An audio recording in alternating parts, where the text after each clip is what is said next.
Como é que vai, pessoal? Tudo bem?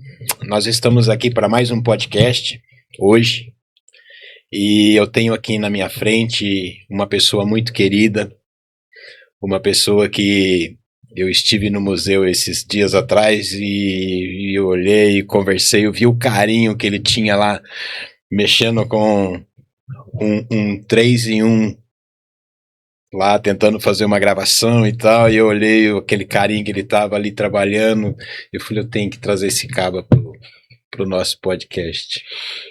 Eu apresento para vocês com o maior prazer, com o maior carinho, Eduardo Pavinato. Prazer ter você aqui com a gente. Prazer, Marcos, prazer aos amigos da nossa cidade de Cambé e região. Agora, com mídia social, a gente pode até falar de todos os cantos do Brasil, né? Porque a informação hoje ela não se restringe mais a nossas pequenas localidades, né? Quero agradecer o convite, quero também mandar um abraço muito forte para o Pedro Orlando, Pedro Pai, né, que é meu amigo de longa data, e também para o Pedrinho, né, colega de escola do meu filho, pessoa muito querida e ao qual as nossas famílias nutrem uma amizade aí há bastante tempo. Fiquei muito feliz pelo convite, fiquei muito feliz pela forma como vocês direcionam esse trabalho, porque é um material que está sendo produzido com um objetivo muito bacana, né? De você debater as coisas da nossa cidade, as coisas que são importantes para nós, para nossa vivência, para o nosso dia a dia, para nossa relação entre os outras pessoas que nós convivemos. E isso é muito bacana e fico muito mais feliz também porque tem tudo a ver com aquilo que eu faço na minha carreira dentro do museu e o que acaba enriquecendo para nós essa oportunidade de debater aquilo que é importante, aquilo que nós fazemos e que é de interesse de todos, né? Na particularidade, quando a pessoa exerce uma atividade estritamente particular, as coisas são um pouco diferentes, né? Mas no meu caso, eu tenho uma vocação pública, eu sou um servidor público e eu escolhi e atuo nessa área há bastante tempo. Então, quando aparecem essas oportunidades para a gente falar sobre aquilo que é importante para a nossa cidade, isso é uma honra muito grande para nós, porque faz com que a gente consiga divulgar, às vezes, coisas que muita gente não conhece e que é importante. Por incrível que pareça, nós vivemos numa grande era da comunicação e nós talvez um dos momentos que a gente menos se comunique, né? Verdade. Então, para nós que exercemos uma atividade pública, que ela é relevante e ela precisa de ser conhecida pela comunidade, esse convite é uma honra, porque ele faz com que a gente possa debater, ser avaliado e entender se com essa discussão a gente consegue encontrar uma ressonância naquilo que a gente faz, para dar também um indicativo daquilo que nós precisamos melhorar. Sempre nós precisamos melhorar. Sempre. Por isso, eu te agradeço. Sempre. A gente tem sempre que estar melhorando, sempre que estar adquirindo conhecimento. E para quem ainda não foi em Cambé no museu, por favor, visitem o museu. Tem umas coisas bem interessantes lá. Aqueles rádios, né? E qual que é o rádio mais antigo que tem ali no museu, o Eduardo? Eu fiquei olhando aquilo lá, eu falei, meu Deus, porque sabe, eu tenho 57 anos e eu lembro dos rádios da minha avó, do meu tio, do meu pai, mas eu acho que aqueles lá ultrapassou os meus. No caso específico ali, nós temos sempre que avaliar qual que é o interstício temporal ao qual a gente trabalha. E no caso do museu nós temos duas situações. Uma é o que a gente chama do Paraná dos povos indígenas, tá? Que nós estamos falando de tempos imemoriais, dos povos que habitaram e habitam a nossa região há muito tempo, ao qual nós temos lá muitos acervos. E a outra parte é da reocupação. Essa reocupação recente, a partir da década de 30, especificamente em Cambé, em 32. Então, nós vamos ter muitos objetos no nosso acervo que eles vão compor o cenário mais ou menos dessa época. Você está entendendo? Então, até porque às vezes essa pergunta sua ela é muito importante até para contextualizar aquilo que nós fazemos. Então, veja bem, nós adquirimos por meio de vários instrumentos, permuta, doação, empréstimo, esses objetos que você está falando. Então, o tempo, na maioria das vezes, eles vão ser 1930, 1940, 1950. A partir daí, a gente começa já a filtrar, porque nós não temos como receber todo e qualquer tipo de objeto. O museu ele fica restrito a receber objetos ao qual está relacionado com o seu objetivo de trabalho. Então, aqueles rádios lá, eles são desse começo, de 1930, 1940, quando ele era praticamente um dos únicos meios de você receber informação que estava acontecendo no mundo. Em Cambé, naquela época, você tinha o telégrafo. Não tinha telefone, não tinha nada. Então, de vez em quando, se você precisava mandar uma mensagem, você mandava por telégrafo, ia até a estação ferroviária e fazia essa pequena comunicação. O rádio ele vai ser um instrumento importante, um instrumento de disputa também, muito, muito interessante, porque quem tinha o rádio ele era um privilegiado, né? Mas, ao mesmo tempo, quando nós vamos ter o período da Segunda Guerra Mundial, ele passa a ser um vilão. Inclusive, quem era de descendência italiana, alemã e japonesa não podia ter rádio. Não podia falar o idioma, não podia ter livros escritos no idioma original deles.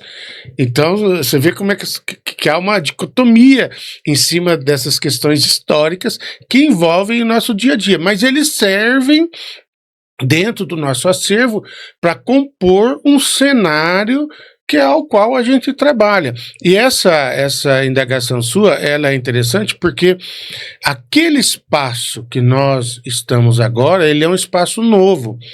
O ano passado, no dia 30 de outubro, nós comemoramos 40 anos de fundação do Museu Histórico de Cambé. Ele foi fundado em 1985. Mas antes disso, já haviam pessoas que estavam empenhadas em criar um museu para Cambé. E já haviam começado um processo de conversas, de buscas de objetos e tudo. Esse projeto ele vai se consolidar com a chegada do Raul à prefeitura, que ele vai contratar uma pessoa específica com o objetivo de fundar um museu, que foi o César Cortez, que ele hoje é aposentado, mas ele entra na prefeitura como jornalista. Ele já fazia um trabalho de entrevistas, de recolhimento de material, de conversa, de identificação de quem eram esses antigos moradores.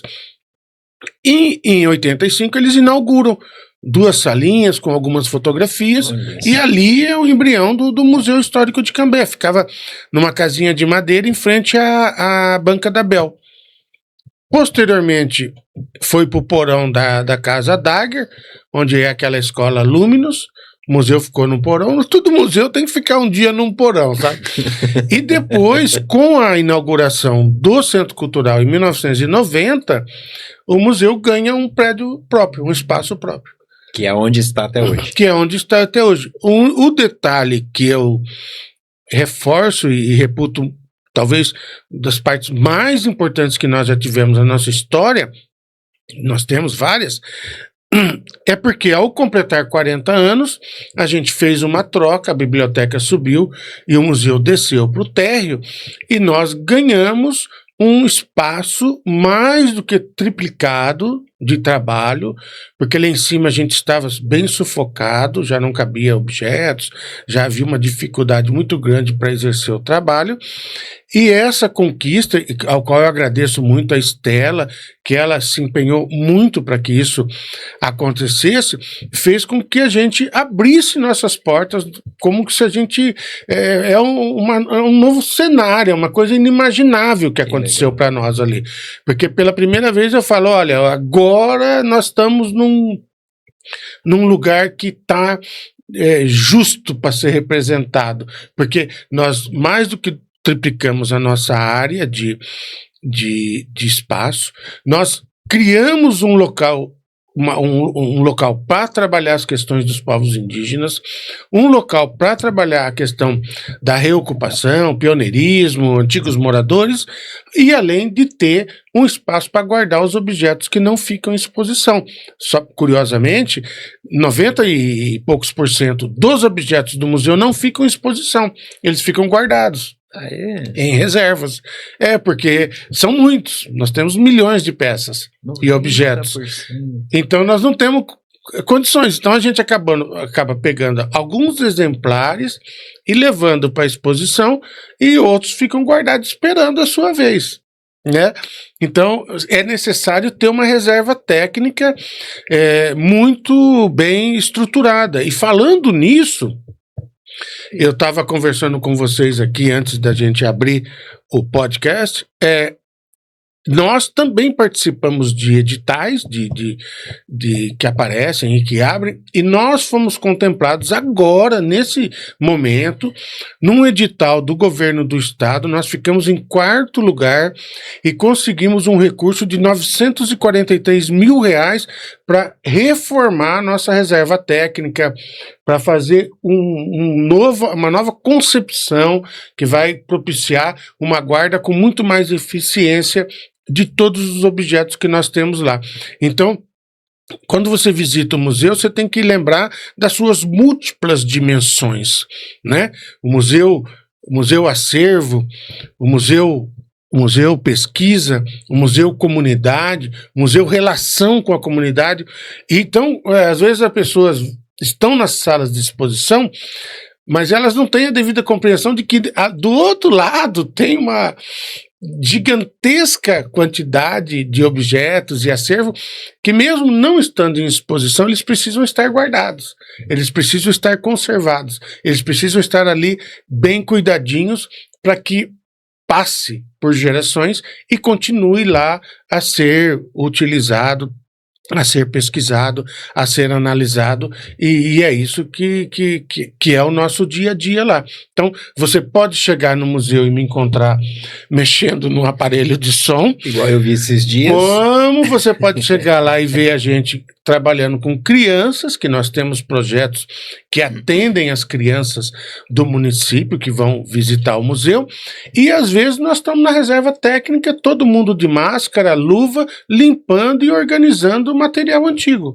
Então, é um serviço muito dinâmico que sempre vai ter um objetivo específico: trabalhar essa questão da história e da memória do nosso povo. Então, infelizmente, não é uma área que tem uma visibilidade como a gente queria. Muita gente nem sabe que Cambé tem um museu. Tem gente que acha que o Centro Cultural é uma rodoviária. Não os condeno por isso. Isso também é fruto da nossa incompetência quando não conseguimos nos comunicar bem. Mas, por exemplo, a nossa entrada agora no térreo, nós começamos a tomar algumas atitudes para fazer com que nós estreitamos os nossos laços com a comunidade. Então tem um pátio lá na frente, estamos colocando banco, estamos recebendo o pessoal, estamos tratando o pessoal com um cafezinho, e para poder fazer com que essas pessoas tenham intimidade, porque curiosamente tem gente que acha que tem que pagar para entrar no museu, e ele tem medo, ele não entra. Então nós temos que... O que é isso? É uma falha de comunicação nossa. Porque às vezes a pessoa quer conhecer, mas ela se sente acuada, ela se sente intimidada, porque às vezes essas situações elas intimidam. Então hoje nós estamos fazendo um processo totalmente bacana de conversar, de explicar, de convidar, passou lá na frente e tem que entrar. E nós fizemos uns cartões postais, se visitar ganha um cartão postal. Verdade, tal. Eu ganhei. Para você criar esse vínculo, para a pessoa passar a ser um amigo do museu. Um amigo. E por amigo, nós temos muitas pessoas que hoje eles participam ativamente da vida do museu.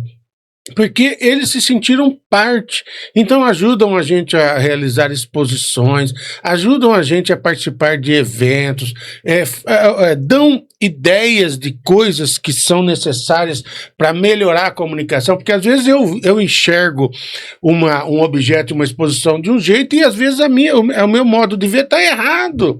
Eu não estou conseguindo me comunicar daquela forma. E tem gente que vai lá e fala, não, Eduardo, muda isso aqui, está errado, olha, vamos fazer assim. Legal. E eu tenho muitos amigos que acabaram virando nossos companheiros. E tanto é que no processo de reinauguração, muitas das coisas que estão lá em exposição não foram objeto da prefeitura ter feito.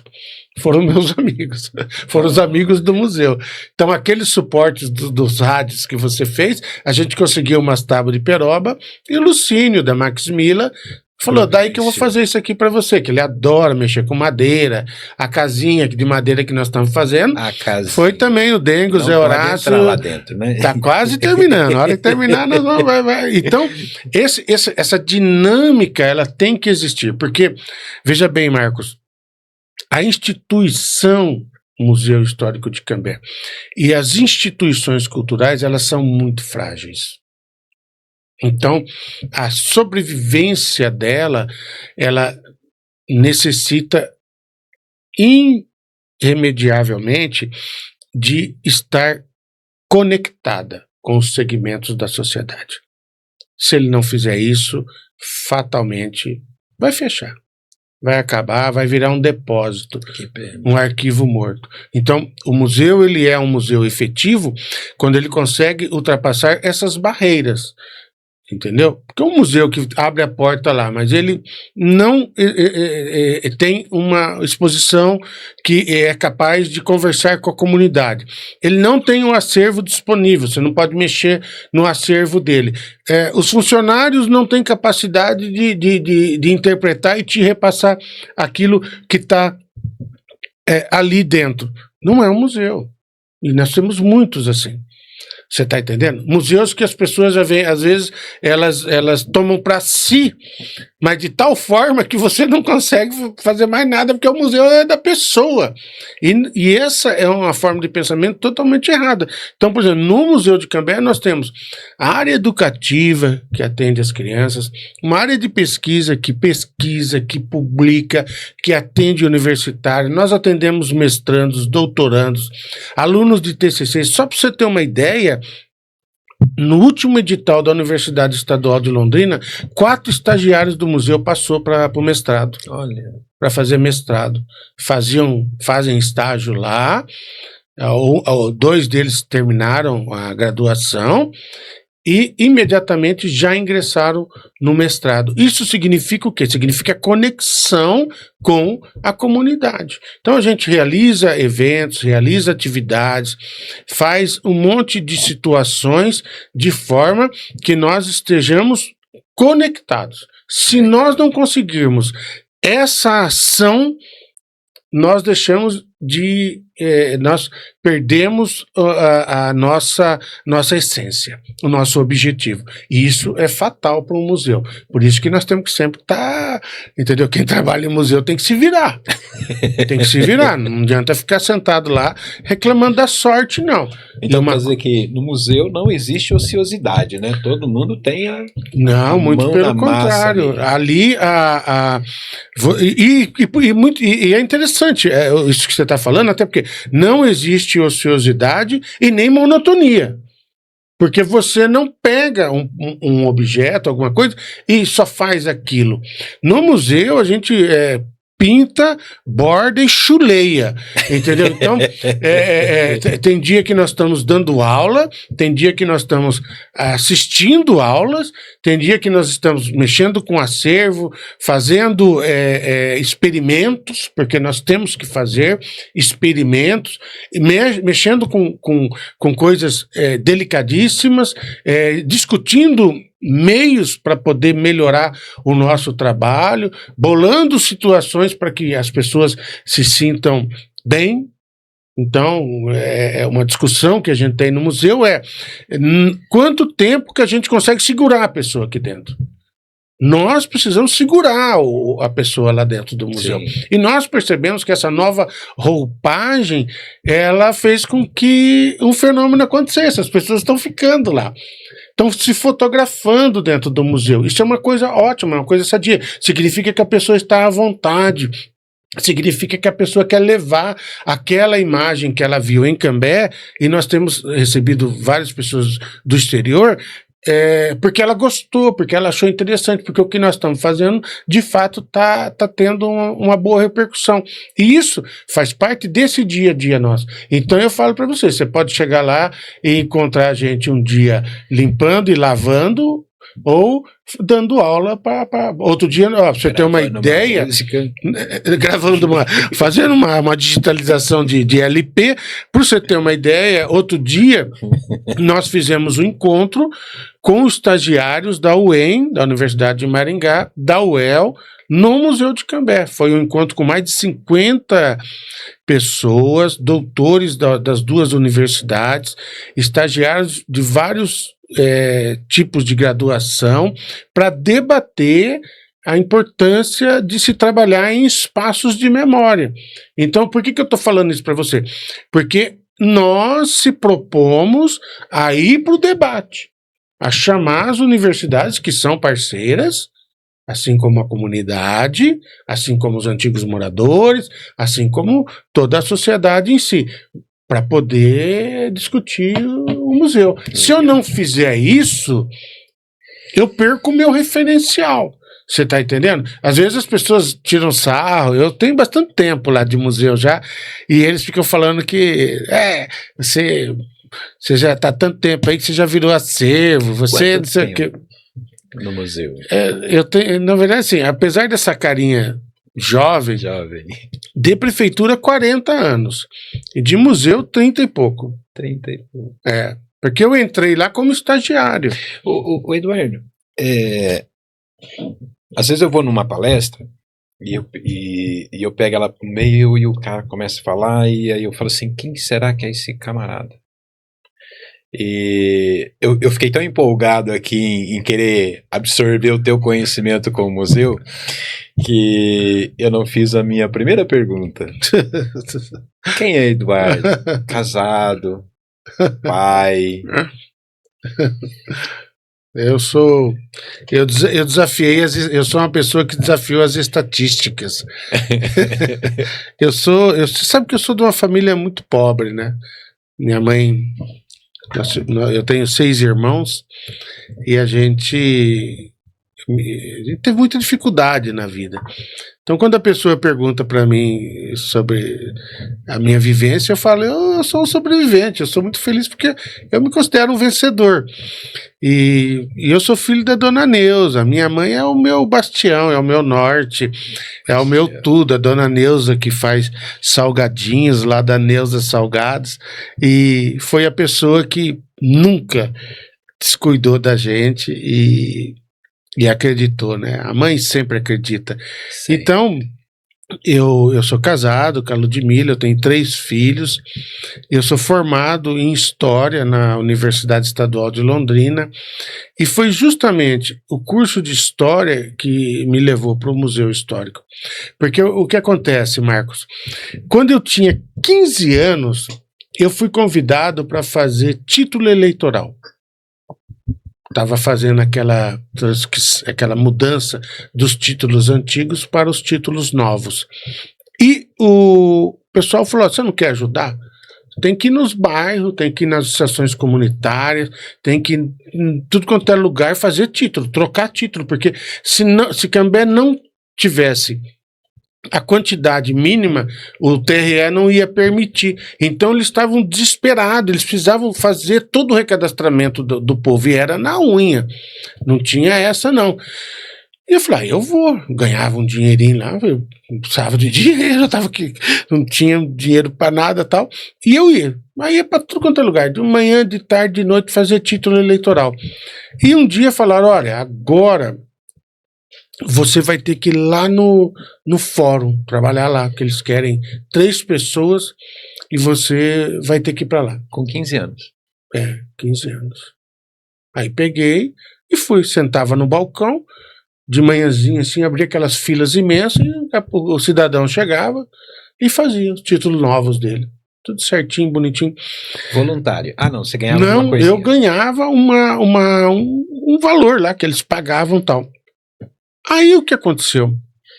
Nós não podíamos ficar no fórum naquela circunstância porque gerava vínculo empregatício. Já rolava isso nessa Já época? rolava. E aí o juiz da época, o doutor Celso Seikit Saito, ele conversou com o prefeito e falou, olha, você me manda pessoas que sejam funcionárias da prefeitura, porque eu não posso deixar esses aqui, porque esses guri não tem condição, eles não podem ficar porque vai gerar esse problema e tal. E o prefeito da época falou, não, contrata eles, vamos contratar. Aí contratou a gente, salário de contínuo, era contínuo que chamava. E eu entrei, então eu fiz 16 anos no dia 1º de junho de 1986 e fui contratado em 1º de julho de 1986, com 16 anos, que naquela época era permitido, em carteira de trabalho. Então praticamente você entrou pela porta do fundo da prefeitura ali. Eu fazia um serviço lá no eleitoral, e a força da necessidade acabou me empurrando lá para dentro. E até hoje. Que foi uma bênção de Deus, porque naquela época não havia tantas oportunidades para as pessoas. O que servia para nós era balcão de lanchonete, garçom e boca dessas fundição que tinha na cidade. Então você conseguiu um emprego dessa magnitude, apesar de ser um salário baixo, era fantástico, era maravilhoso.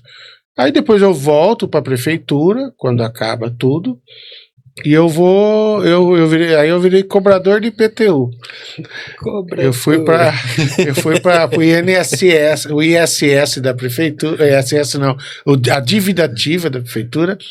Eu trabalhava com as figurinhas icônicas de Cambé, que era o Toninho Pepa, o Delírio Scheller, o Zé Campagnoli, era um povo que era o Candinho, histórico.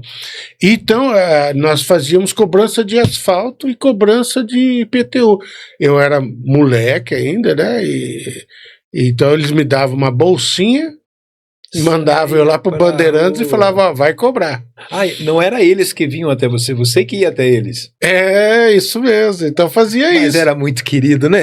Era, tinha que correr bastante lá também. Vem o cobrador. Então eu chegava nas casas e ia cobrava IPTU, cobrava asfalto, fazia todo esse processo. Hoje já não acontece mais isso, né? Hoje a coisa já é mais direta. É diferente. Mas eu fiz muito disso, o Bandeirantes, Riviera, Silvino, Anelisa 3, eu cortava aquilo lá tudinho a pé e ganhava um passe de ônibus, ia até lá com a bolsa, com os carnezinhos, batia a palma e ia cobrar.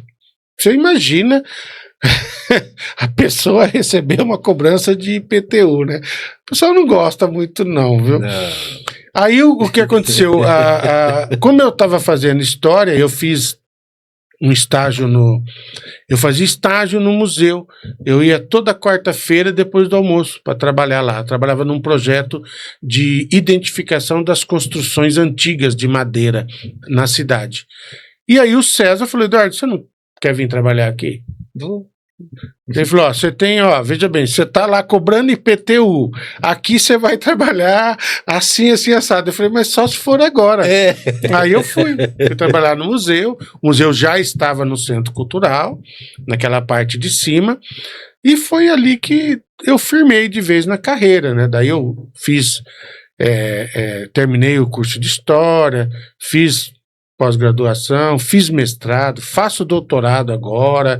Então é uma vida de luta, de militância, né, de militância a favor de uma causa cultural, a favor de que nós tenhamos essa inter-relação entre o poder público e o povo, através da comunidade, para a gente poder saber como é que isso vai resumir a nossa dinâmica cultural. Não é nós explicando para o povo o que é cultura, e muito pelo contrário, é a gente ouvindo a comunidade para entender como é que nós vamos trabalhar essa questão de cultura. E eu tenho, então, ao longo da minha carreira, eu participei de conferências, eu participei de seminários, eu participei de grandes eventos, nós fizemos grandes temáticas aqui em Cambé, justamente para que houvesse esse entendimento de como é que a cultura deve ser trabalhada na nossa cidade. E o reflexo disso são as ações que acontecem e as coisas que vão sendo, que nascem e que morrem na cidade, né? Só para ter uma ideia, existe esse ditado, Deus fecha às vezes uma janela e abre uma porta, ou vice-versa. Para você ter uma ideia, na pandemia, uma das grandes classes que foram prejudicadas foram os agentes culturais. O pessoal que lidava com música, com teatro, com artesanato. Como é que esse povo ia trabalhar? E foi criada essa lei Aldir Blanc, tá? E começou, então, a haver essa discussão para que esse fundo fosse distribuído por meio de projetos para esses artistas. E eu, enquanto trabalhador de museus, eu gosto, desculpa a brincadeira, eu nunca vi tanto dinheiro assim. Você está entendendo? Então foi uma lei que foi criada em função de uma pandemia e que está propiciando hoje um dinheiro para que esse pessoal possam mostrar o seu talento, possam mostrar as suas qualidades, e que não tinha. Então, você vê como é que é uma coisa interessante isso, e está todo ano aí. Então, todo ano, para quem está ouvindo a gente aqui no podcast, entre nós, do Marcos, vocês que são agentes culturais, que desenvolvem qualquer tipo de atividade, que têm empresas que fazem essa interlocução de realização de atividades culturais, nós temos editais em nível municipal, estadual e nacional que apoiam muitas iniciativas. E vou falar de novo, dinheiro que eu nunca tinha visto. Então eu percebo que muitas pessoas estão conseguindo mostrar os seus projetos, os seus trabalhos através desses programas. E isso ele é fruto também de uma articulação que existe toda essa situação política que nós temos hoje. Se não fosse assim, talvez não teria. Eduardo, eu vejo o ser humano, como é que é aquela corrida do bastão? Eu pego o bastão, saio correndo, aí você fica lá 500 metros, fica esperando, só esperando eu chegar com o bastão, e aí você sai correndo com aquele bastão e vai, aí mais 500 metros, outro cara cata aquele lá e vai, né? Eu vejo o ser humano assim. Por que eu falo isso? Eu cheguei em Cambé, aí me apresentaram a Estela, que é a secretária da Cultura. Um abraço, Estela. E a gente trocou muita figurinha e tal, participamos, a Noite Digital participou de muitos eventos junto com ela ali e tal. E eu via a cultura, eu via de uma forma diferente. né? Até ela veio, participou num podcast com a gente e a gente conversou muito sobre esse assunto aí, né? Eu perguntei pra Estela assim, Estela, se eu achar que eu tenho um dom de... Eu não tenho, mas se eu achar que eu tenho um dom para cantar, como é que eu faço? Aí ela falou, existe programas na cidade e tal, que vai te ajudar. Tem ali o Centro da Juventude, que tem ali as crianças, na terça-feira à noite. Hoje à noite eu vou estar lá. Aí tem as crianças lá, com o balé né, e tal, né? Então a gente passa a ter uma visão diferente do que é a Secretaria da Cultura dentro do município. E também eu passei a ter uma forma diferente de ver um museu. Por quê? A gente, quando a gente tem uma ideia, a gente faz igual o bastão. Cata aquele bastão e sai correndo. E fala assim, não é assim, eu tenho que chegar lá naquele camarada e tenho que entregar esse bastão para ele, quer dizer, né? Mas não é bem assim. Por exemplo, eu acho que eu já fui umas 4 vezes no museu de Cambé. Umas 4 vezes.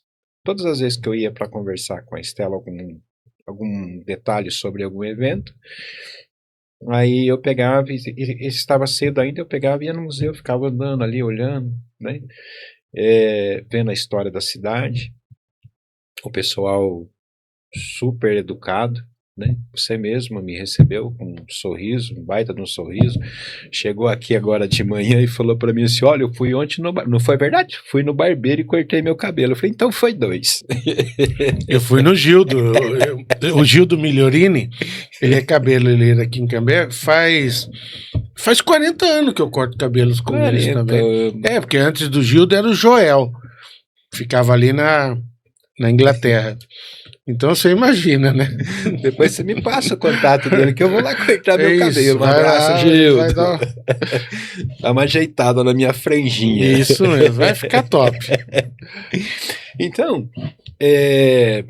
sempre quando eu vou em algumas cidades, por exemplo, eu fui numa cidade chamada Tibagi. Opa, maravilhosa. Aí eu fui conhecer o museu de lá. O museu de lá é fantástico. Tem uma história bonita dos mineradores, né? Eu sempre via na TV o escafandro, né? Aquele escafandro que colocava, que era um peso que tinha no pé. Então tinha todos os detalhes ali. Eu falei, cara, que legal. Quer dizer, ali dentro do museu de Tibagi, contava a história da cidade. Só que eu via o museu assim como uma coisa assim... Ai, como é que eu posso me expressar? Você não pode conversar com ninguém, você não pode chegar num atendente, não é? Tem gente que vai no museu e fica quietinho, olha, sai com dúvida daquele que viu. Por exemplo, eu cheguei lá e vi aquele monte de rádio e eu tinha essa dúvida até agora, qual que era mais ou menos a idade daqueles rádios. Você já esclareceu, né? Mas eu fui lá aquele dia e eu vi um monte de coisa bacana, mas eu não perguntei para ninguém sobre aquilo que estava ali sendo exposto, né? Só que quando eu cheguei ali, hoje eu já não vou mais correr com o bastão olhando, porque eu vou correr com conhecimento, acho que com conhecimento a mais, né? Tipo, vocês no museu, vocês estão ali para tirar qualquer dúvida, esclarecer qualquer idade de alguma coisa, alguma peça, é isso, né? Veja bem, a sua fala, ela é mais ou menos a discussão eterna dos museus. Essa é a grande discussão dos museus. Como é que os museus devem se comunicar com a sua comunidade? Então, eu conheço o Museu de Tibagi, eu acampei bastante em Tibagi já, viu? O escafandro era para tentar tirar diamante do Rio Tibagi. Mas aquilo lá mais matava as pessoas do que era terrível aquilo. Tibagi era uma cidade maravilhosa, né? Quando você chega em Tibagi, você vai, desembargador, não sei, o que foi isso aqui? Daí depois você descobre que ela era você sabe que nós estamos vinculados a Tibagi, né? Porque se você pegar a árvore genealógica de Cambé, então é Cambé que pertenceu a Londrina, que pertenceu a Jataizinho, que pertenceu a São Jerônimo, que pertenceu a Tibagi, que pertenceu a Castro, Curitiba. Então a nossa árvore genealógica vai chegar em Tibagi. Mas veja bem, quando nós fizemos esse processo da reinauguração do museu, nós criamos 2 ambientes porque nós queríamos fazer uma discussão diferenciada, porque no norte do Paraná, o povo indígena foi esquecido da história, foi apagado da história. Então a gente pensava, olha, esse é um protagonista da nossa história, nós precisamos dar um protagonismo. Então, nós pegamos o nosso material, que nós tínhamos acervado, e criamos um espaço só para debater a história dos povos indígenas. Se viramos, fizemos do jeito que deu, porque nós também tínhamos limitações, mas ficou bom.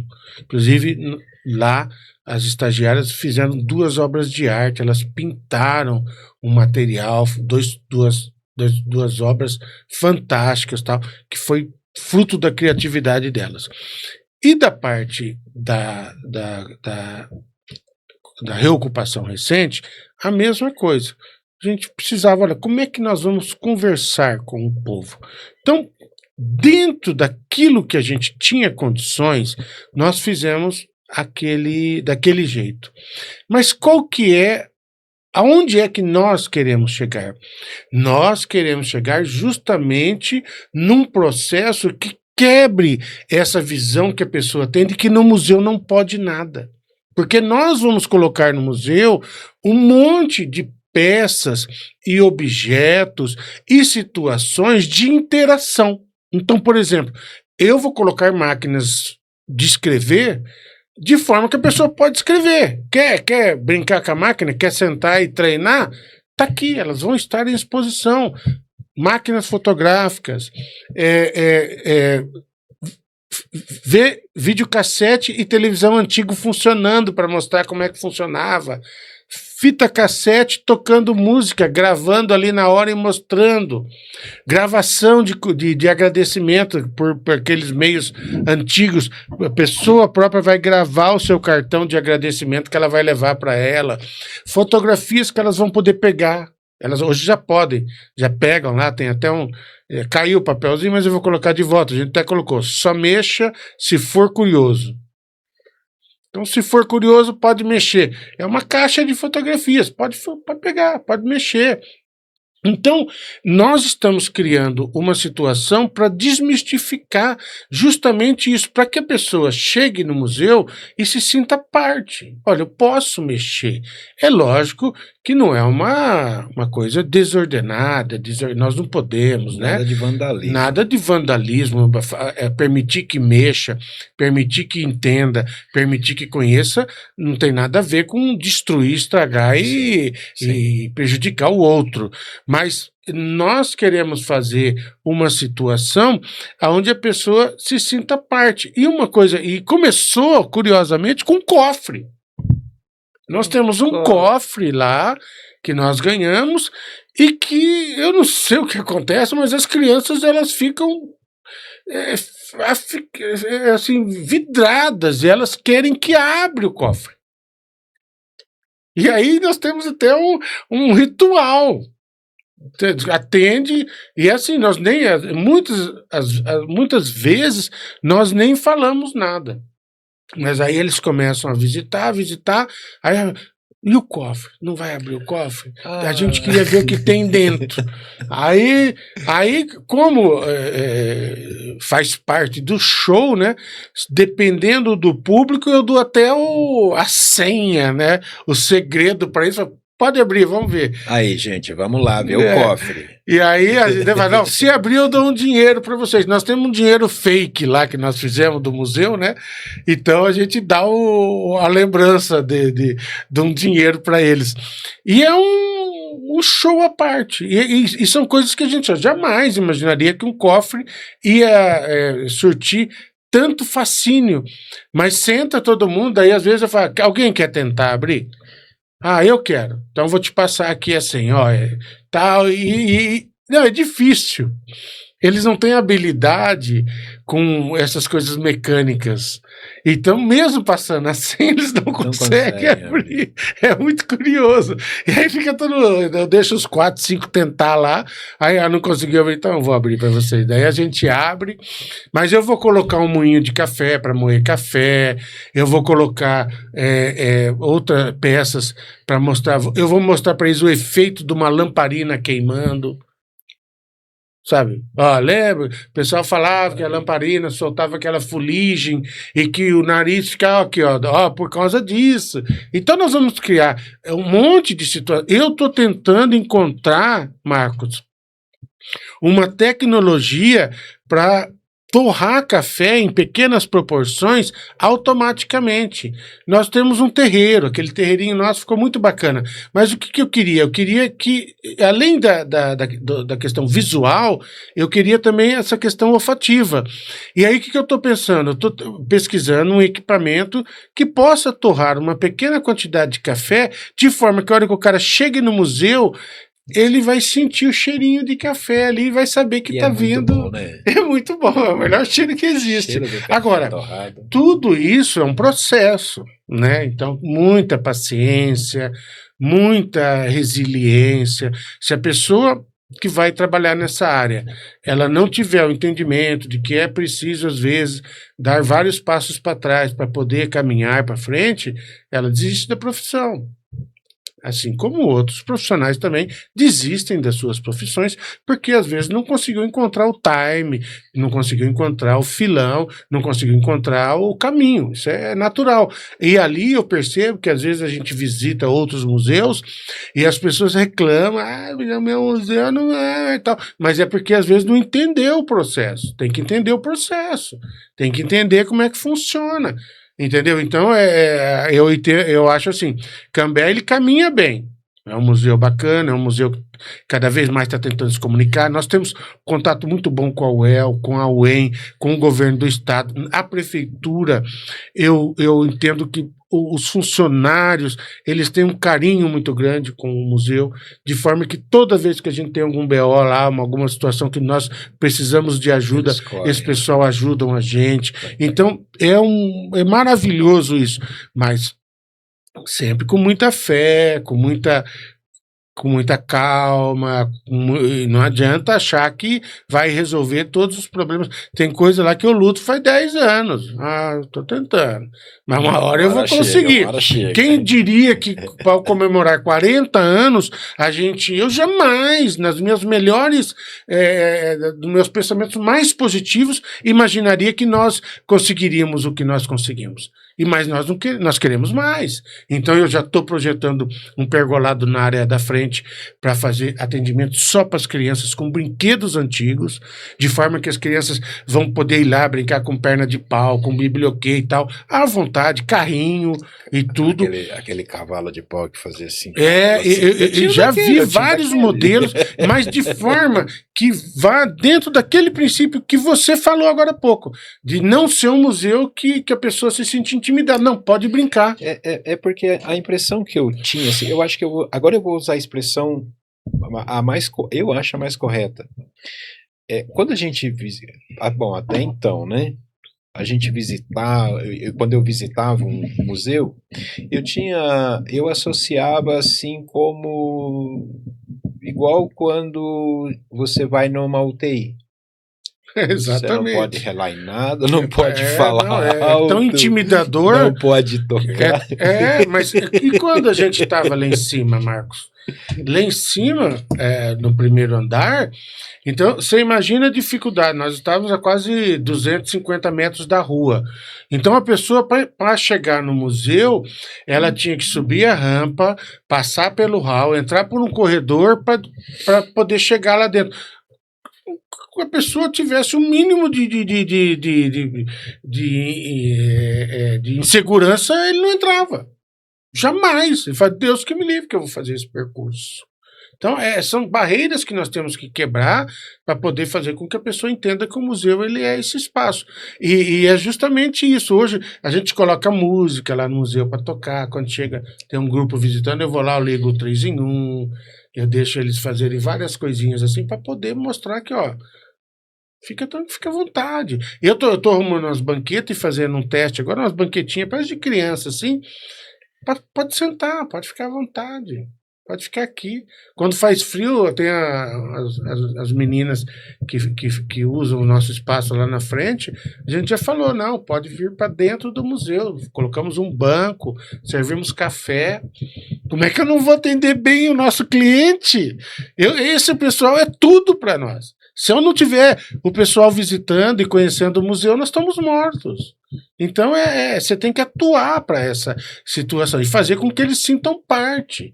Então, eu tenho muitas situações de pessoas que viram amigos da gente em função dessa intimidade que a gente acaba exercendo e que depois se traduz com um acervo. Eu tenho material lá legal, vou trazer para você. Estava guardado. E coisas icônicas, que nem outro dia foi uma senhora lá querendo doar uma máquina de costura. Olha que situação. A Vigorelli. Não, acho que era uma Singer. Maravilhosa. A minha avó tinha da Vigorelli. Maravilhosa, eu adoro. Outro dia eu comprei uma Eugene, novinha. Preta. Eu levei lá em casa e minha mulher não tinha nem visto. Nem falado pra ela, eu tinha.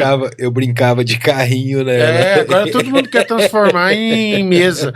Aí essa senhora foi no museu e olha que sacada que ela teve e que é de uma grandiosidade tremenda. Ela falou assim, não, é porque é uma máquina muito antiga que está na família, mas um filho quer, o outro filho quer, não tem como dar aquela solução salomônica de cortar a máquina no meio. E aí, a solução que ela chegou falou assim, eu dou para o museu, vocês guardam ela aqui para mim, expõem, e os meus filhos que venham visitar aqui no museu. Olha que fantástico. Essa questão de doação é uma coisa assim muito muito interessante. Até eu falei para você que eu tenho um videocassete 7 cabeças da marca Gradiente. Aí não lembro o ano que eu comprei, não. Acho que foi em 2000, 99, não lembro. Valia uma grana, hein?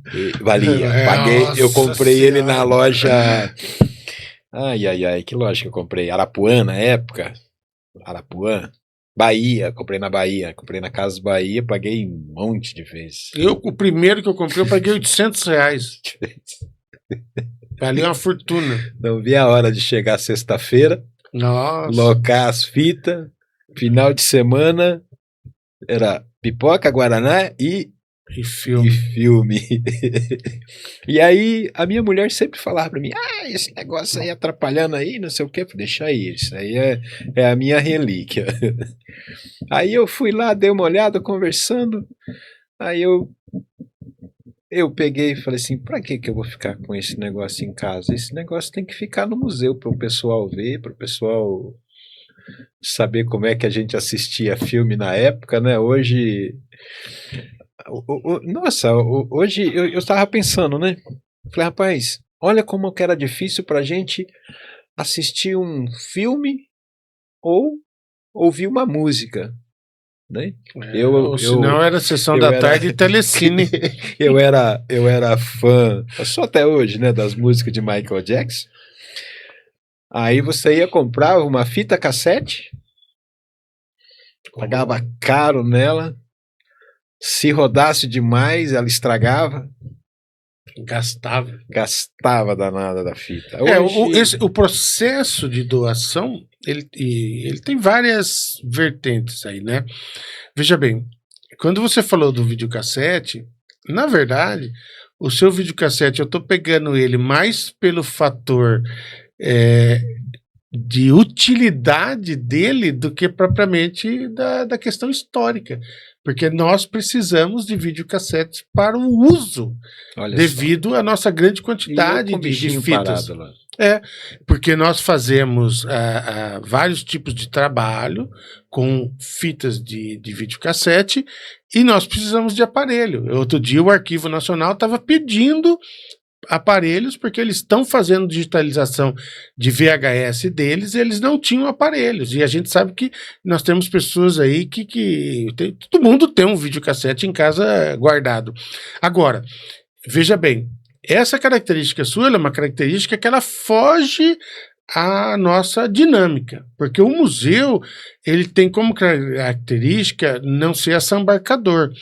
Nós somos proibidos de sair catando tudo quanto é tipo de coisa, porque isso é um desejo que nós temos, né? Nós temos tanto medo de perder as coisas que a gente acaba saindo catando de tudo, e não pode. Então, como nós somos um museu histórico que trabalha com uma questão relacionada aos povos indígenas e uma outra parte ligada à reocupação recente, nós tentamos direcionar o nosso trabalho a receber doações que tenham essa característica. Então vamos calcular vamos supor que não fosse o videocassete. Você tivesse aí uma panela antiga, uma espingarda, alguma coisa assim, que pertenceu a um avô seu, um bisavô, mas cuja a vivência dele não foi Cambé, foi o interior de São Paulo. Foi lá, Dourados, foi Marília, Lins, tal. A nossa recomendação seria na cidade. Por quê?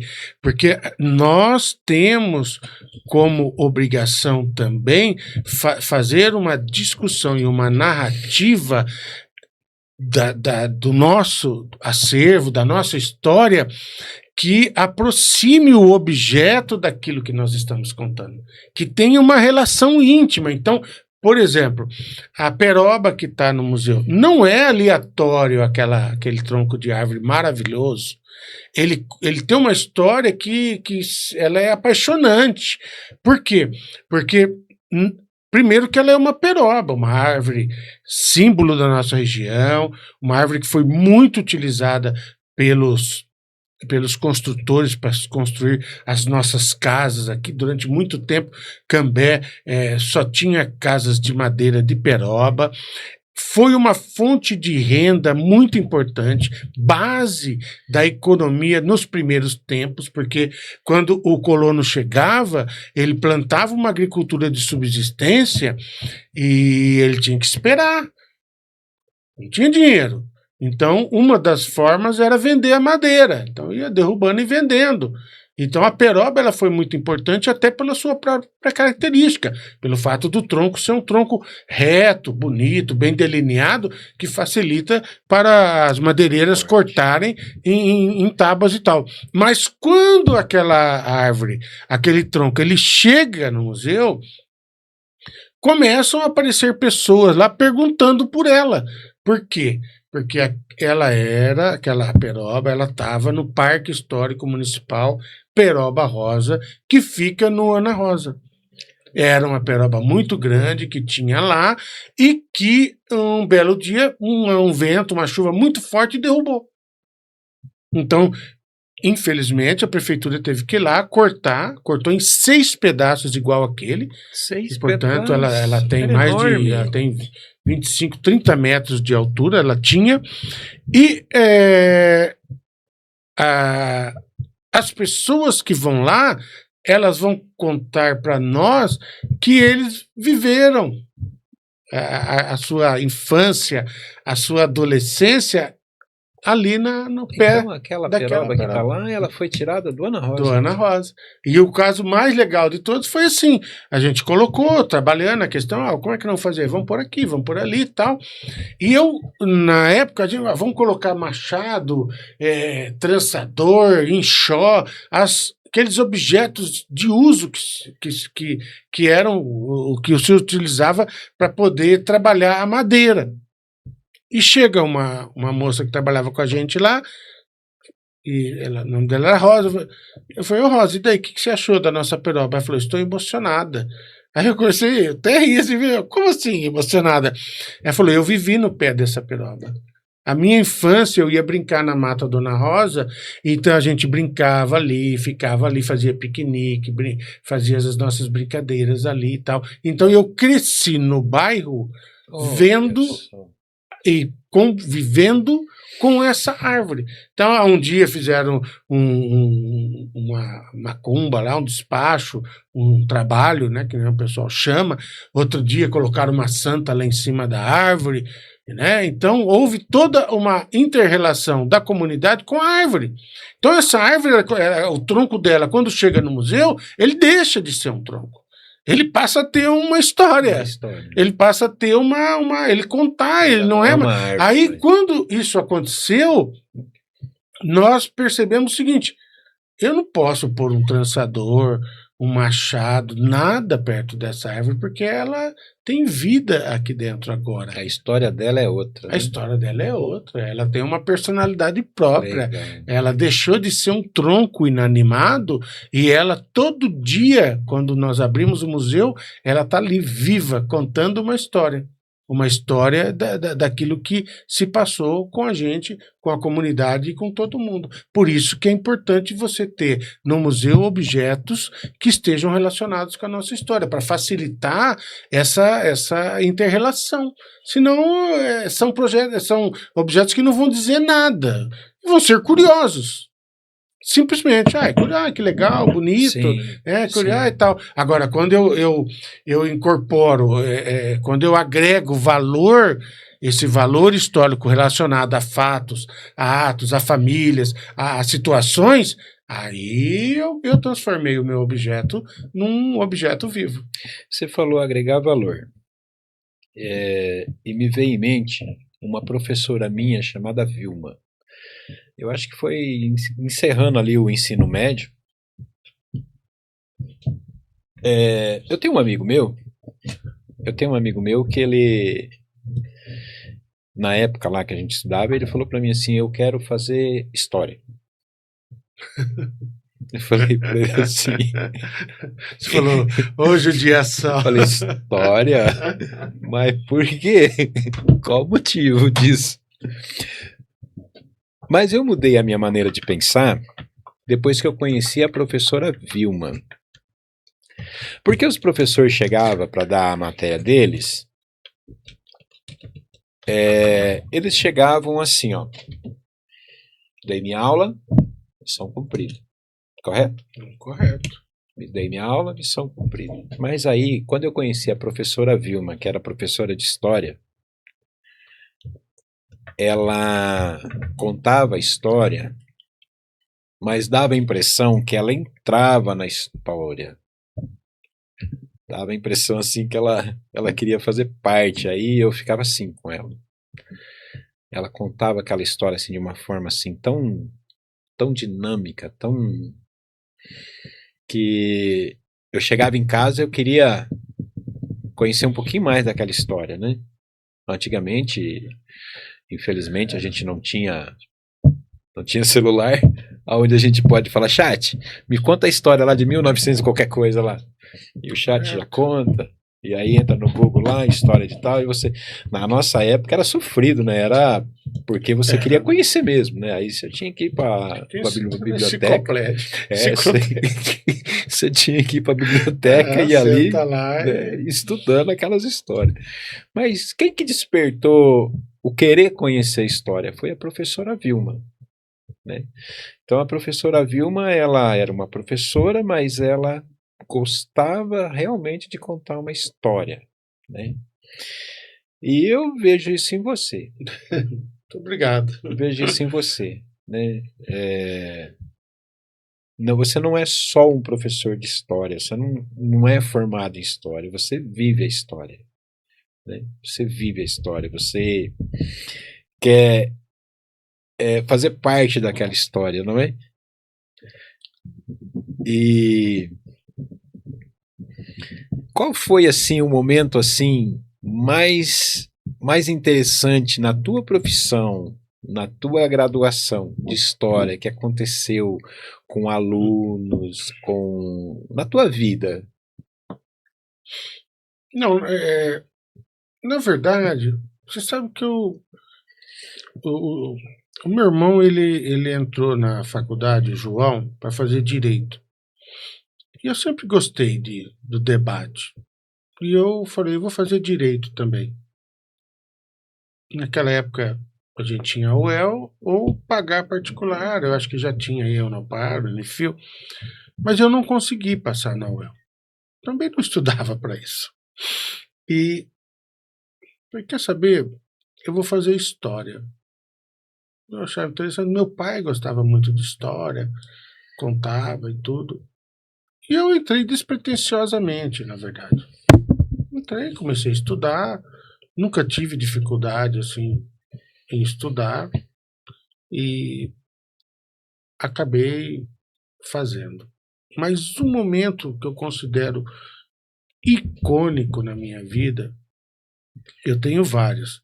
Nascimento do meu filho, quando a gente conseguiu a cidadania italiana. E uma terceira coisa que eu elenco é quando eu me formei em História. Esse é um momento ímpar na minha vida, porque uma formação universitária era difícil, não era fácil, e uma formação universitária ela também servia para tirar da gente também um pouquinho daquela síndrome de vira-lata, porque ao longo do tempo a sociedade ela acabou impondo, principalmente para famílias menos favorecidas, que a situação dela era aquela mesma e que não tinha jeito. E que você ultrapassar essas barreiras era difícil, era muito difícil. Então eu tinha que trabalhar, saía do serviço, pegava um ônibus, ia para o UEL, fazia e chegava em casa meia-noite. E depois, quando eu peguei o meu canudo, eu falei, nossa, isso é uma coisa ímpar que está acontecendo na minha vida. Tá? E a gente percebe que muitas famílias não conseguiram ter filhos que se graduassem e tal. Não que isso seja um definidor de caráter, de sucesso, não é isso que eu estou falando. Eu estou falando de um processo que ele vai acontecendo e tal. Então, respondendo a sua pergunta, um momento que eu considero esse divisor de águas para falar, ó, agora você é um historiador, foi quando eu tomei consciência daquilo que eu tinha conquistado com a minha formação. Porque quando eu fiz direito na PUC, eu fiz direito, terminei, eu dei menos valor do que o meu curso de história.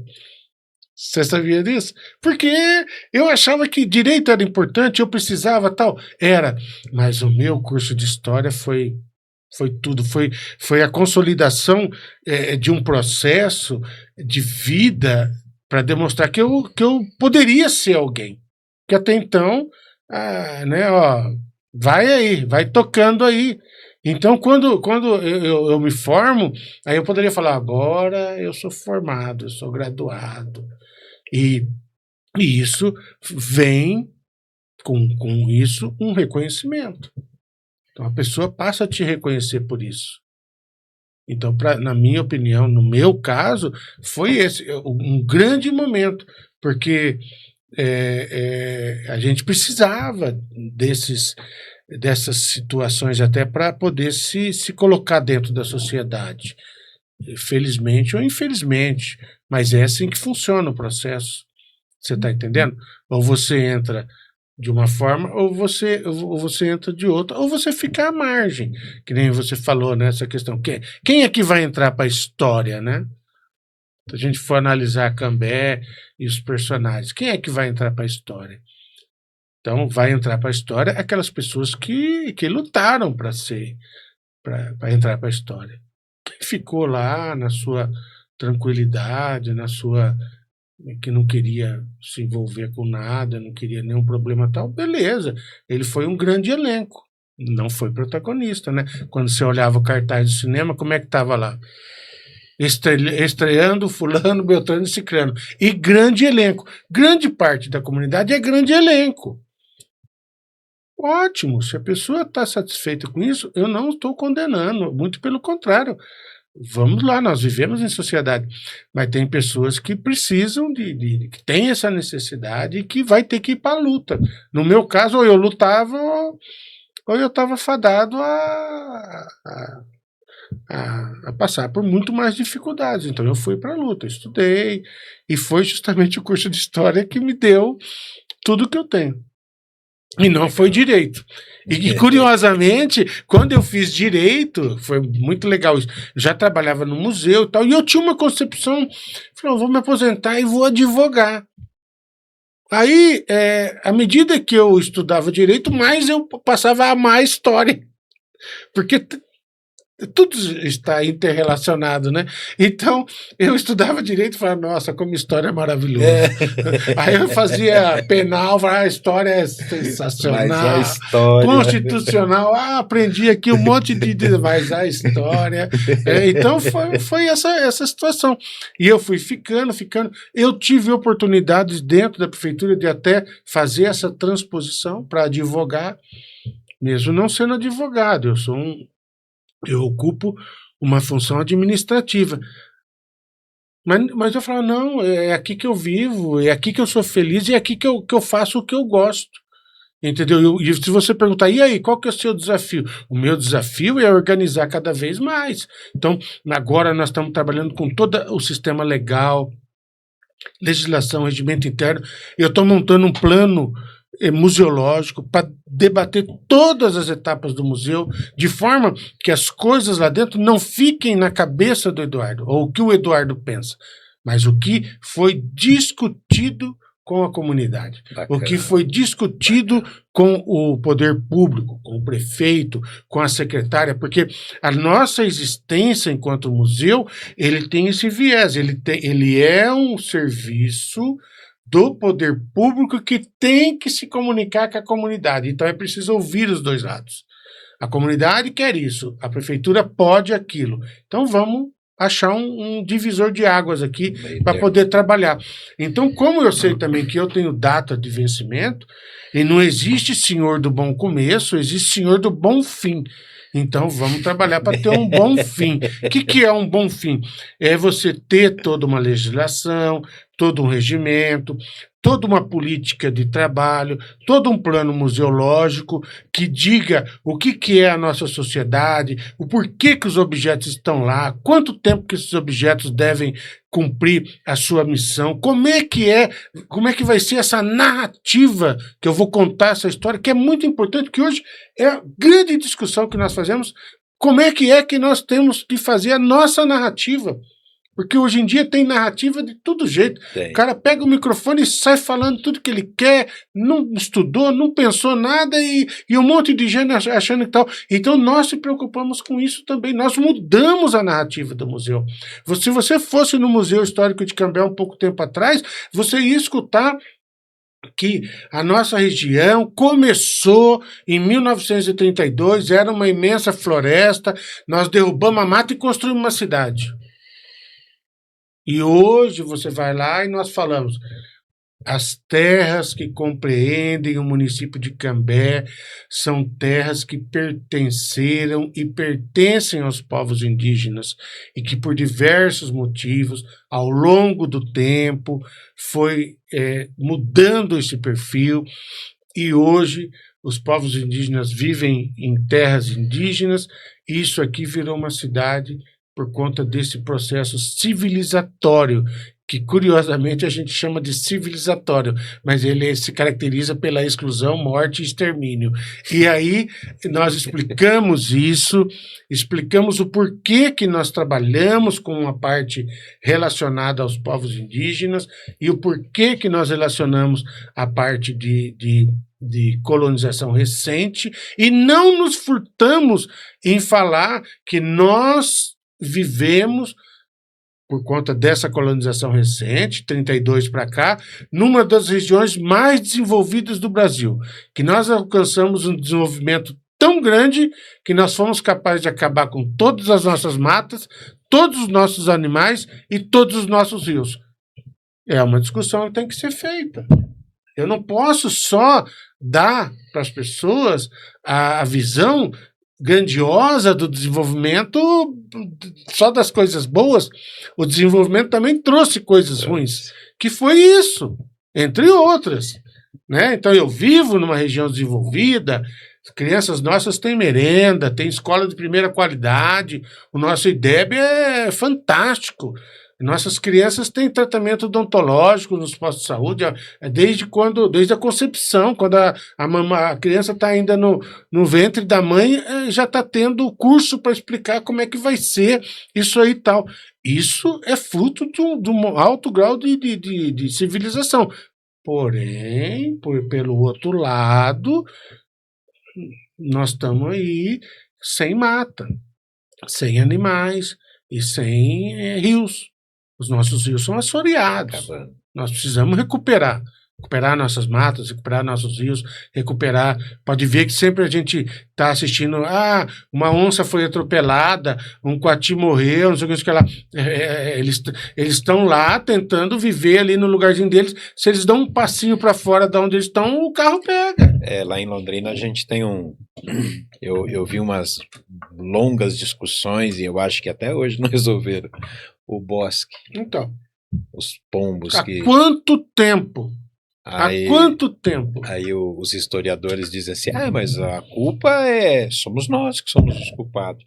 A gente desmatou tudo. Aonde que esses coitadinhos vai ficar? Vai ficar aqui. Não tem outro lugar para eles. É isso aí. Aí fica aquela coisa. Então é preciso interpretar, porque a nossa visão desenvolvimentista, ela é terrível.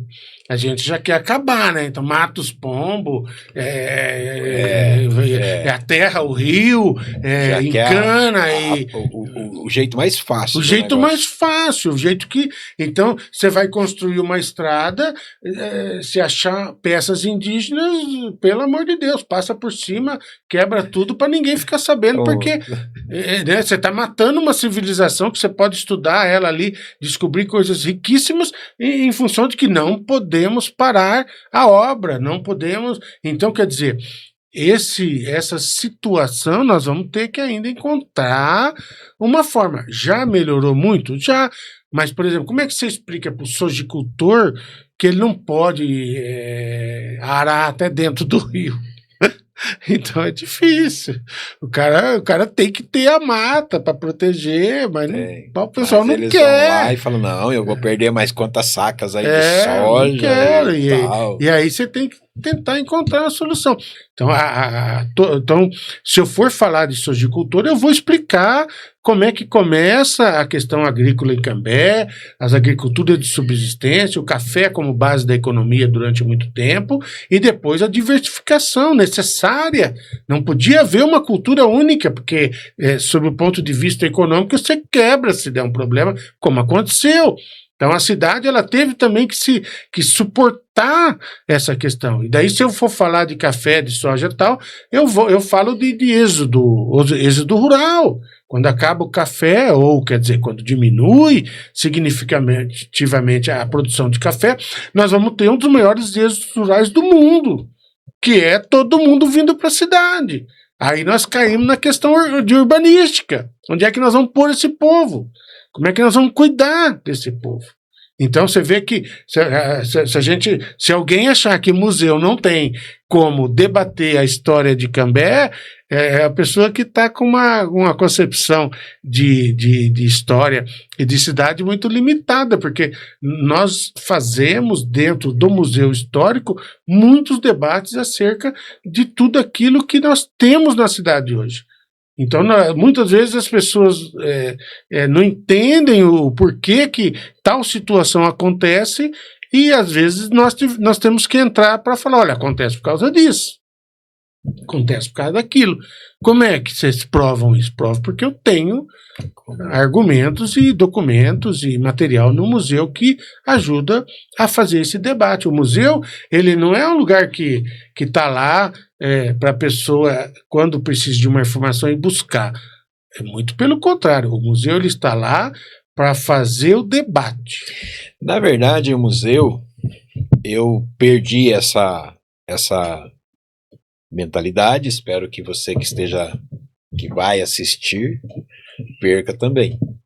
Mas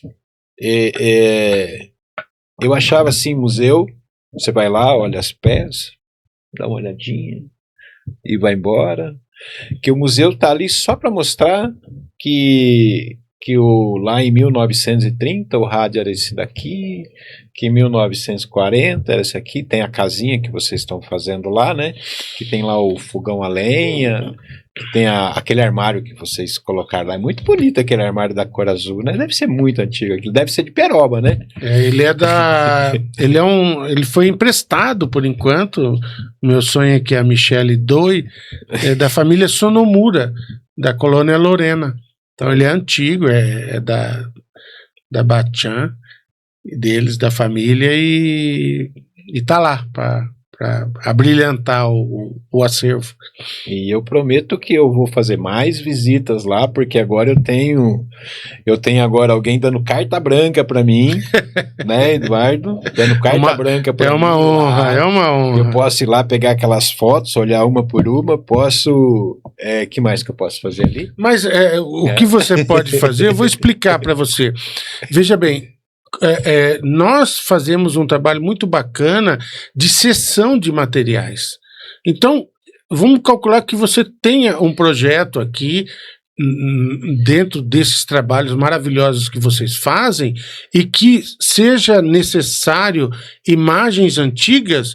O museu disponibiliza. Nós temos milhares de fotografias, filmes antigos que podem ser utilizados na produção de material que conta justamente a nossa história. Então, essa é a nossa importância. Como você está se familiarizando, à medida que você for conhecendo, eu vou mostrando. Nós temos filmes, nós temos o cassete, o VHS, nós temos um acervo de milhões de fotografias de vários fotógrafos.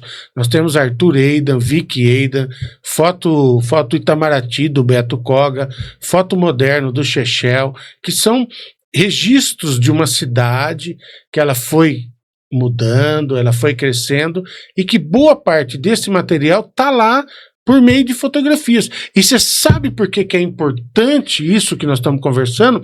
Porque são milhões de imagens. Nunca nós vamos conseguir acessar e ter a devida compreensão do que é que tem ali.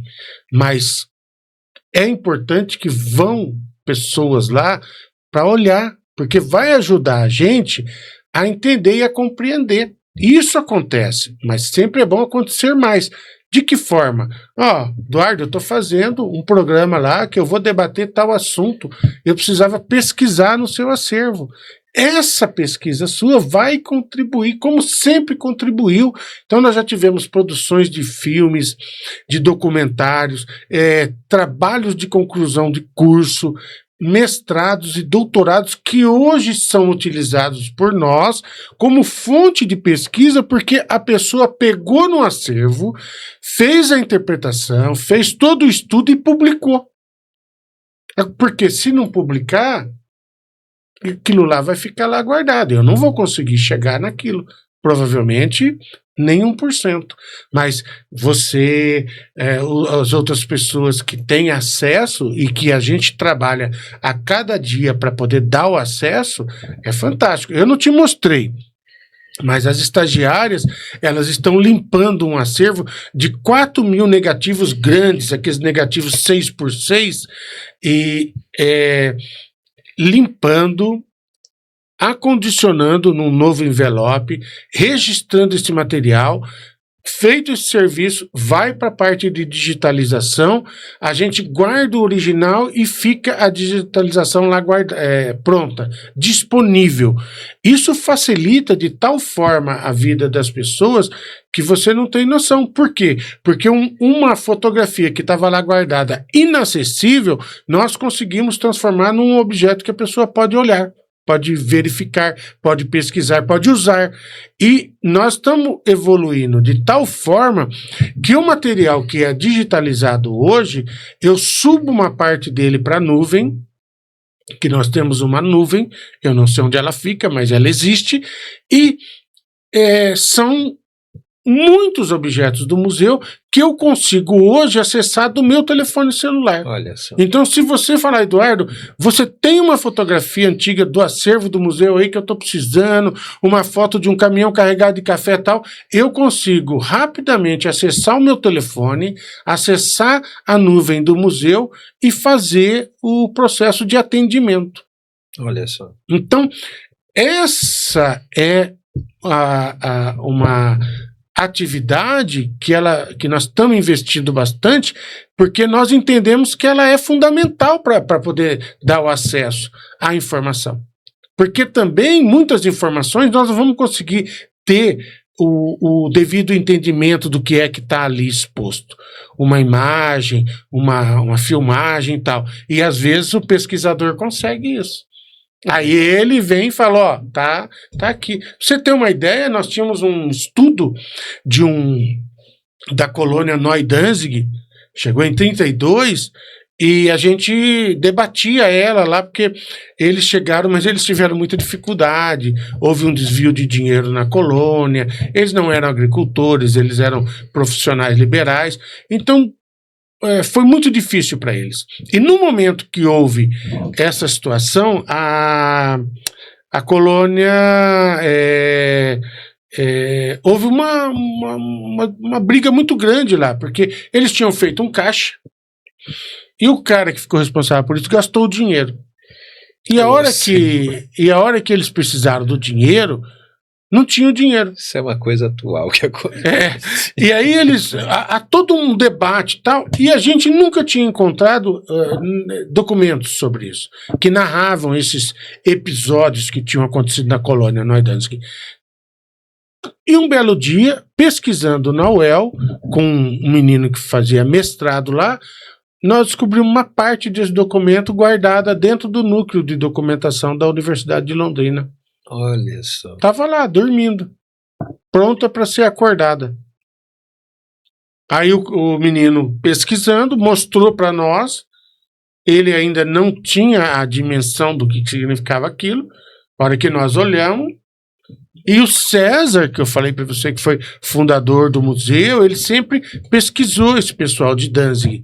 Fazia 40 anos que ele estava procurando. Material. Não, a gente só tinha a informação de todo o problema financeiro por meio de história oral, de pessoas dizendo, não, aconteceu, ó, eu fui prejudicado, ó, fulano teve que ir embora, voltou e tal. E de repente, agora, depois de 40 anos do museu, e mais, porque antes disso ele já pesquisava, apareceu um calhamaço de documento em vários idiomas, inglês, português, alemão, narrando toda a situação, que daí envolveu Senado de Danzig, Consulado da Alemanha no Brasil, Companhia de Terra Norte do Paraná e os imigrantes.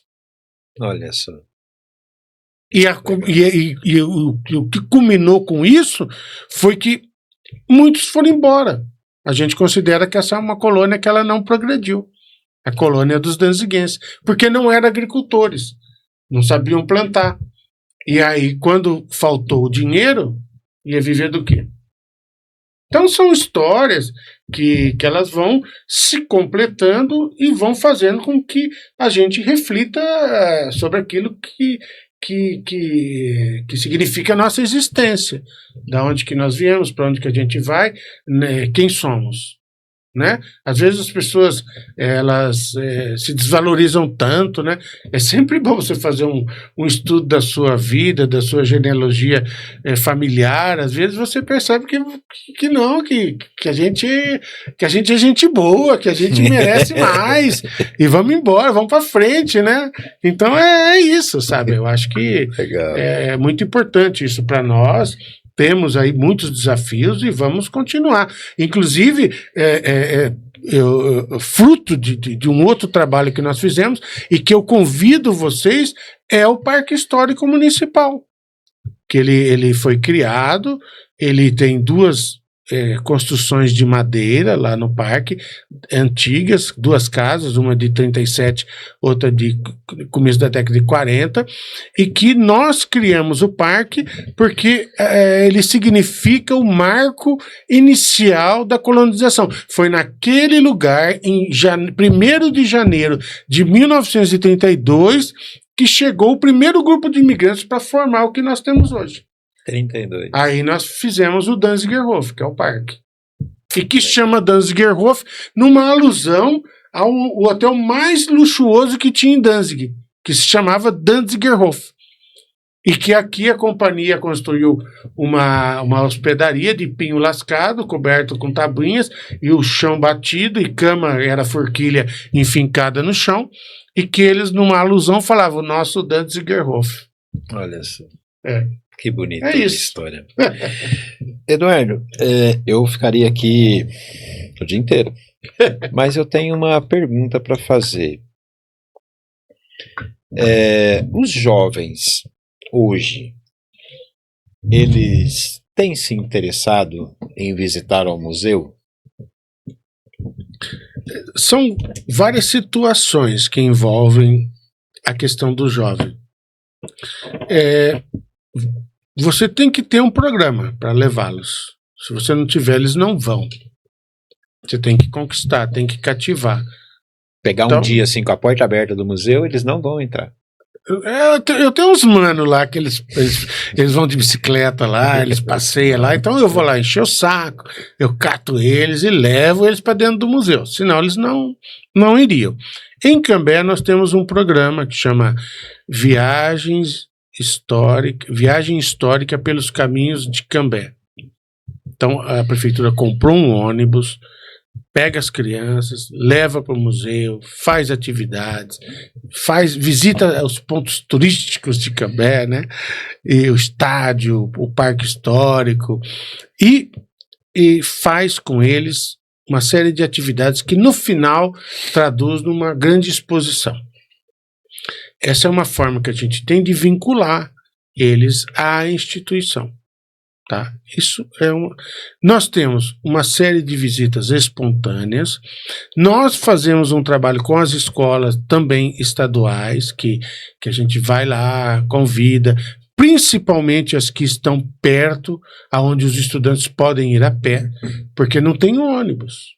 Uma professora, ela quer levar o seu aluno na escola, no museu, principalmente porque muitas vezes uma aula de matemática, de física, de química, de geografia, o assunto que ela está debatendo está lá dentro do museu, que ela pode ilustrar muito bem, mas ela não consegue um ônibus. Ela tem essa dificuldade. Então, as escolas que nem o Bilac, o Veríssimo, o Helena Collodi, o Auxiliadora, a Luminos, e tanto, a APAI, nós conversamos porque dá para eles fazer a pé. São 3, 4 quadras. Pertinho. Você amarra eles, né, para no trajeto eles não aprontarem nada, então aí a gente consegue uma ligação legal.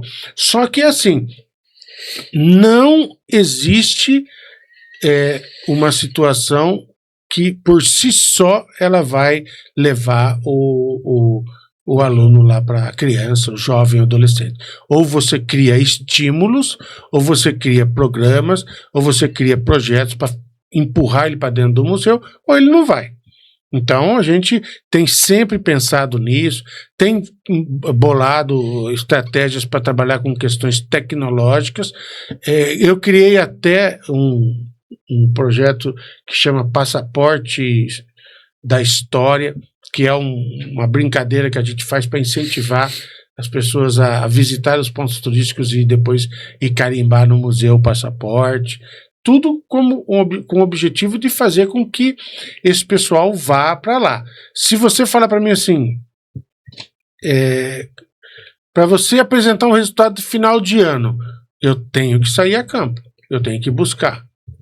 Tem que ir para a escola, tem que estimular, tem que fazer uma exposição indígena, eu tenho que fazer uma exposição histórica, convidar todo mundo e tal. Nós não temos um atrativo que faça com que a pessoa se sinta estimulada a ir para lá visitar. Muitos museus têm, curiosamente, às vezes até coisas impensáveis virou um atrativo. Tem um museu no Rio Grande do Sul que é um sapato gigante, assim, todo mundo vai lá só quer ver esse sapato.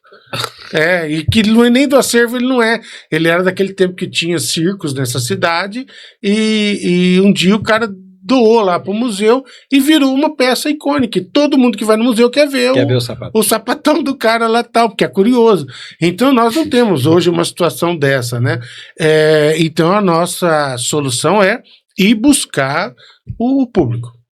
E com isso eu conto com o pátio. Então eu quero criar abelhas sem ferrão no pátio do museu. Eu quero fazer esse pergolado com amarelinha, com as brincadeiras no museu. Para quê? Para que o pai e a mãe, quando chega em determinado horário, fala, vamos lá no museu que lá tem um monte de coisa pra gente. Vai lá brincar na amarelinha. Vai lá brincar. A hora que eu reunir condições, eu quero abrir à noite. Eu sei que tem um monte de gente que vai à noite com as crianças. Então, vai lá e já visita o museu.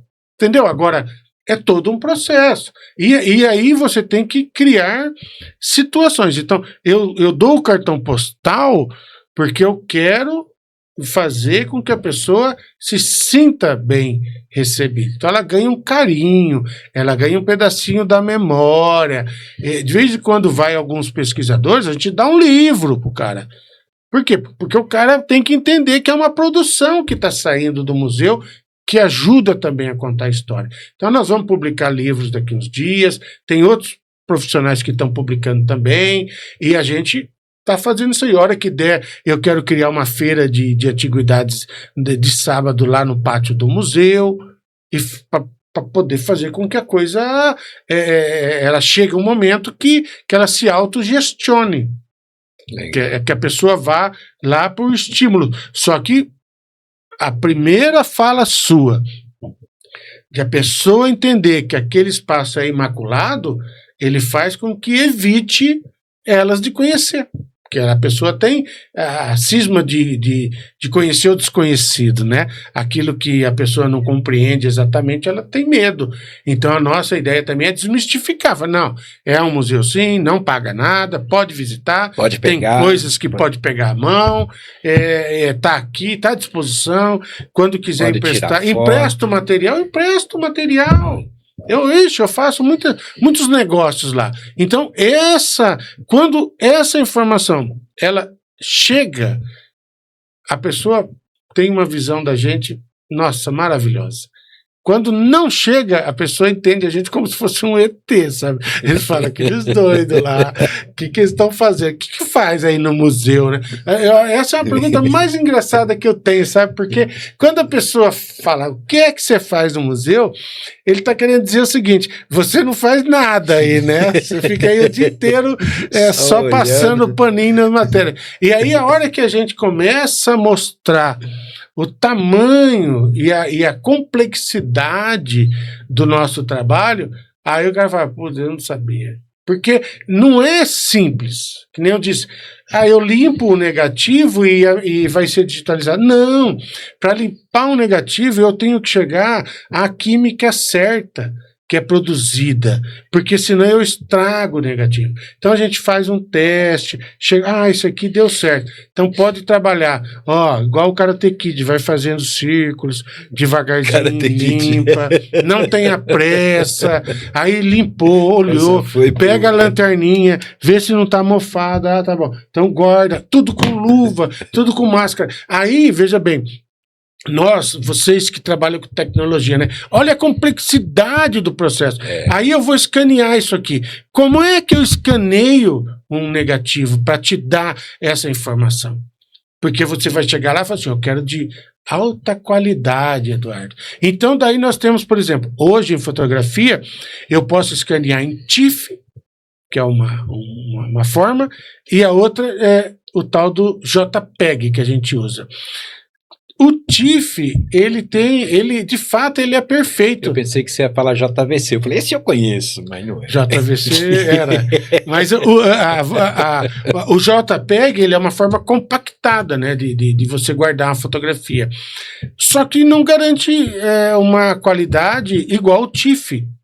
Só que tem um problema. Uma imagem que no JPEG dá 1 mega de capacidade de armazenamento, no TIFF dá 100.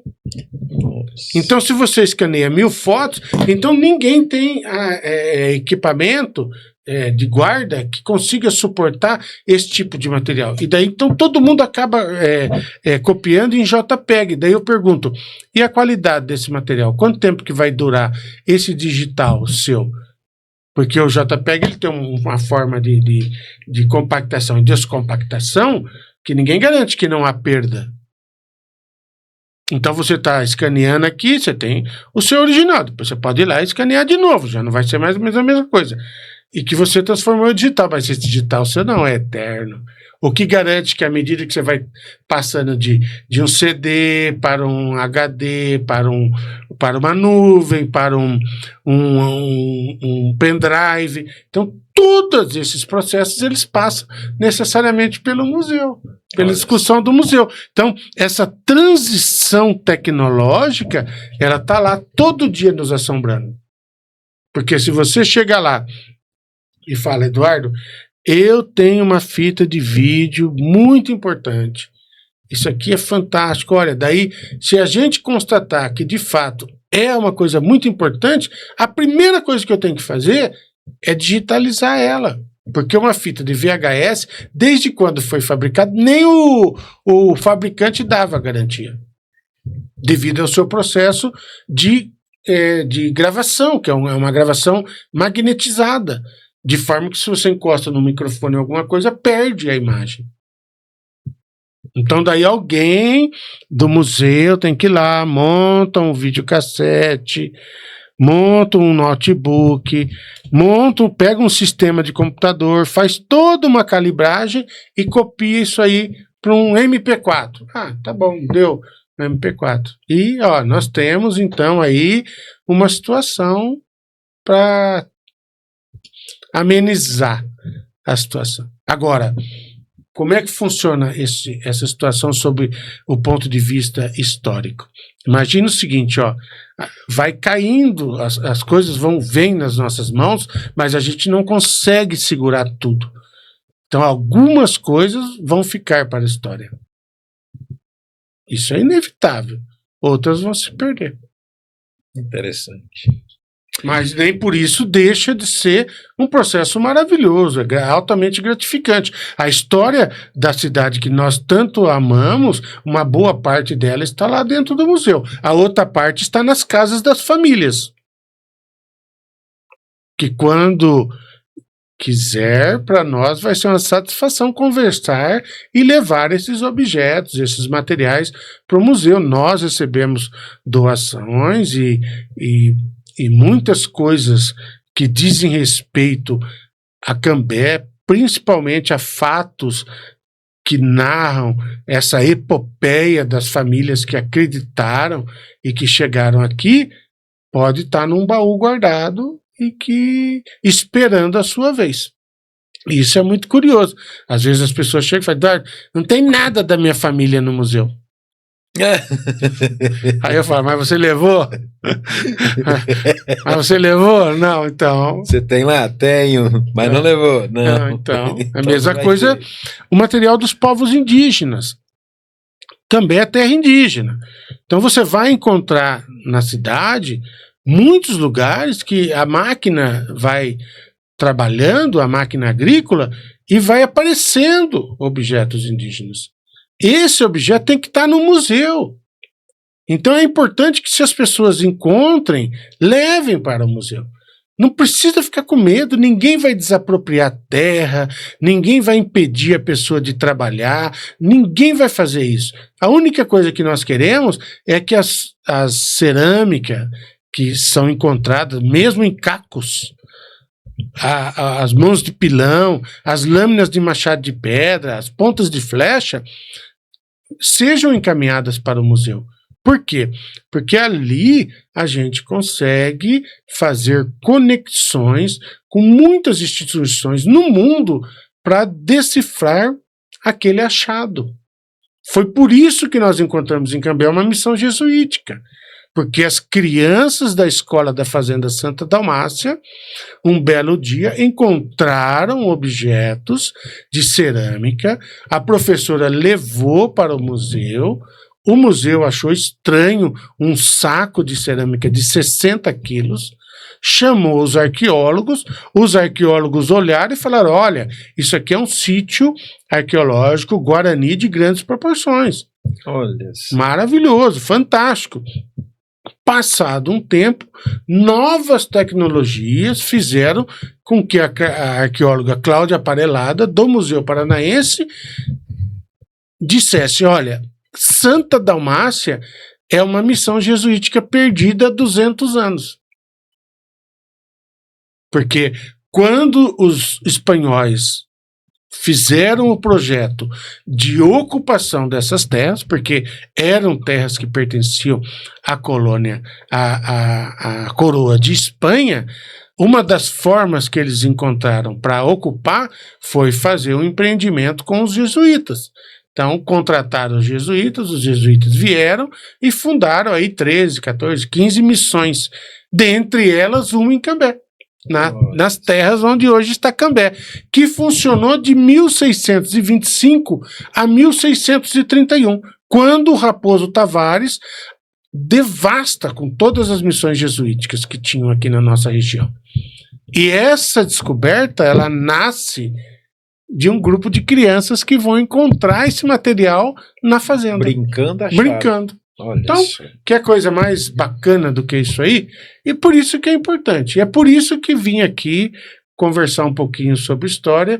É bacana porque faz com que a gente relembre, faz com que a gente repense todos os dias assuntos que são da nossa vivência e que são de interesse da comunidade. E por isso que eu sou sempre agradecido. E é por isso que você veio aqui, porque a gente precisa conhecer, a gente precisa saber do museu, a gente precisa